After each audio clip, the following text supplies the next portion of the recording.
Knock knock. Who's there? Two Hanzos.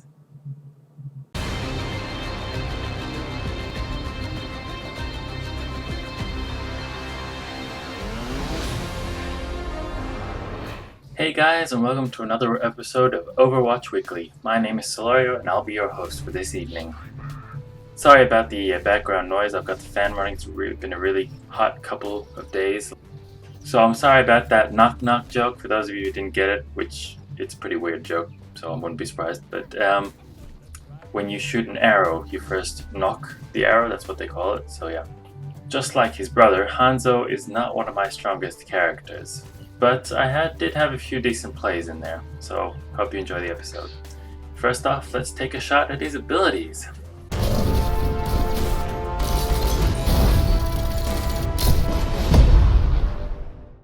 So Hanzo is a defensive sniper, but he's also pretty good at mid-range because of the fact that he's not reliant on a scope that would otherwise narrow his vision down, like it does for a Widowmaker.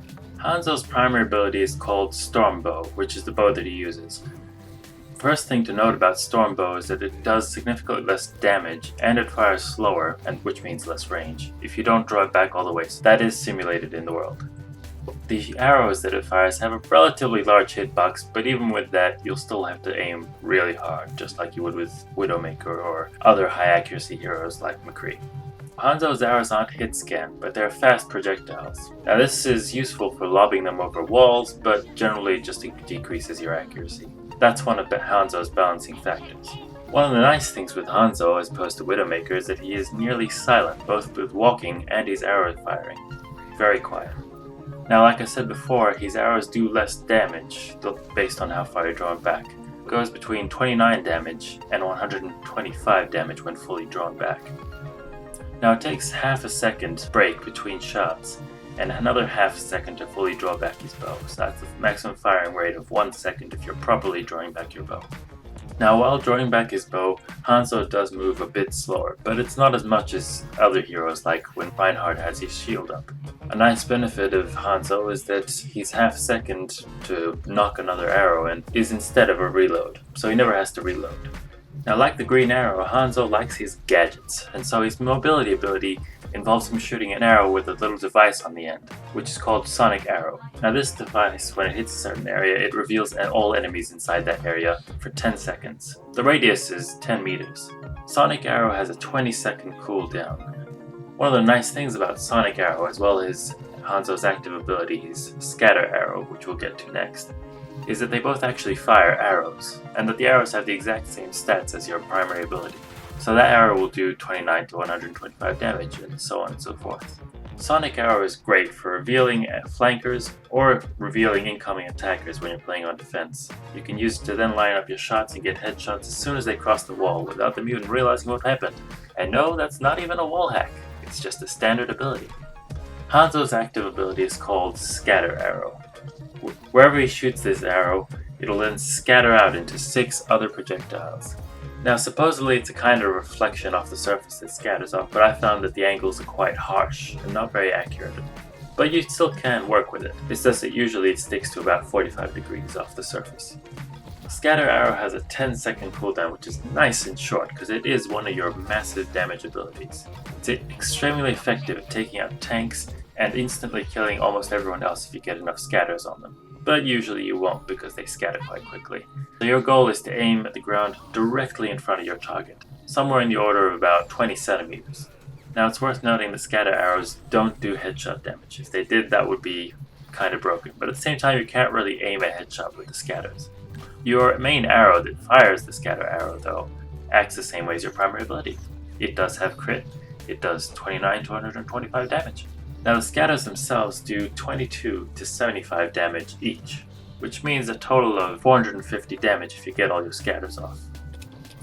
Hanzo's ultimate ability launches 2 dragons in the direction you aim. Note, the direction you aim, not the direction the arrow that you fire goes. That's something that caught me out a bit at the beginning. Now you don't have to manually draw back your bow with this one, because by using your ultimate, you automatically draw back your bow and release it. And the arrow will always do a fixed 125 damage. Now the dragons, they do 200 damage per second of contact, which means they'll be killing people really quickly. Now they continue in a straight line through walls practically forever. They despawn eventually, but when they're far out of the map's range. Now it is a 1.4 second charging time before you launch the arrow that triggers the ultimate, and another just over half a second of arrow flight time before the dragons appear, which is the perfect time for a Genji to come in and deflect that arrow. A useful tactic with his ultimate is to fire it when you're on the other side of a wall. That way, the enemy team doesn't know where you're firing it from, and suddenly this dragons come out through a wall and they can't dodge it.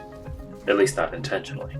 Now this ultimate stacks exceedingly well with a whole bunch of ultimates, like for example Zarya's Gravity Well, or Reinhardt's Earth Shatter, because they both involve catching your enemies out and stopping them from escaping your ultimate. Hanzo's passive ability is called Wall Climb. As the name suggests, he can climb walls! Yeah, who would have guessed? Unlike Genji, he doesn't actually get extra movement speed or a double jump, so it's a lot less mobile than a Genji, but the wall climbing is still exceptionally useful for getting to vantage points for your sniping, or to escape from enemies by climbing up onto the other side of a wall. The enemy would have to go around.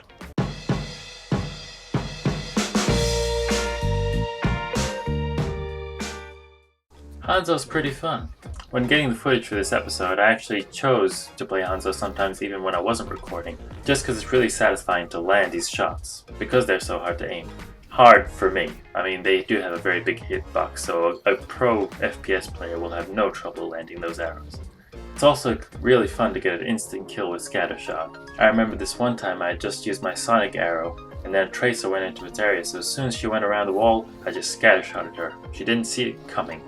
Now I have to say, being on the receiving end of Hanzo's arrows is not so fun. A lot of times I find myself just dying, and I see in the replay there was a Hanzo that got me from the other side of the map just by blind firing.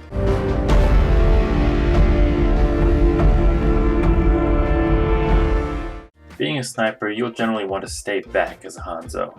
You're still effective on medium range, but it's easy for a close range enemy to make you feel really claustrophobic, and Hanzo doesn't really have a good opportunity to escape.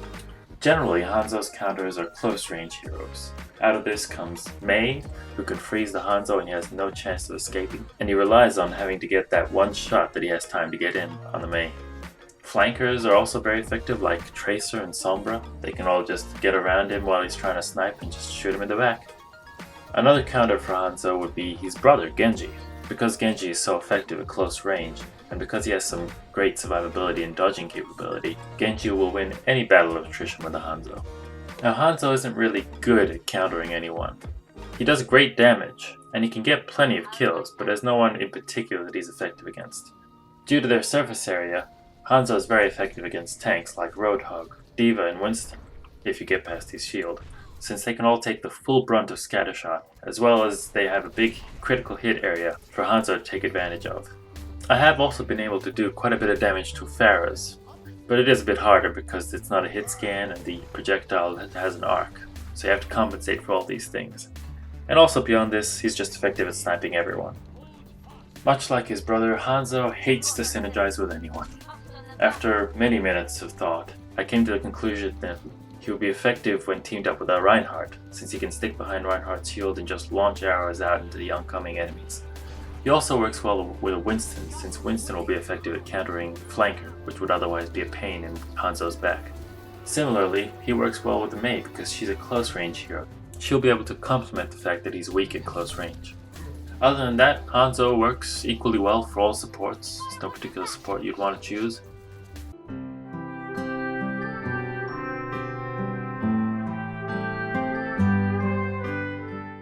So last week we saw some lore about the Shimada clan from Genji's perspective, and this week we'll be looking a bit more at Hanzo's perspective on how things played out. So after his father died, Hanzo became the head of the Shimada family. Now the Shimada family began running a criminal empire only after being assassins for hire for centuries, and very good at it. After his rise to power, the rest of the members of the Shimada clan pressured him to bring Genji into the fold. After failing to bring his brother into the fold, Hanzo went like, "You have failed this clan," and tried to kill him, and he thought he did for quite a while. As a result of his grief from having thought to have killed his brother, Hanzo left the clan, and he started fighting on his own to try and restore his honor. Every year he would break back into Shimada Castle and light an incense for his brother to honor him. After 10 years to the day, his brother confronted him in Shimada Castle and told him that he would have to pick a side in the upcoming conflicts. Hi guys, thanks for watching. Hope you enjoyed the show. As always, please remember to like and subscribe. It helps the channel a lot. And I always want to hear your feedback. And make sure to join us next week for our episode on Junkrat. See you then.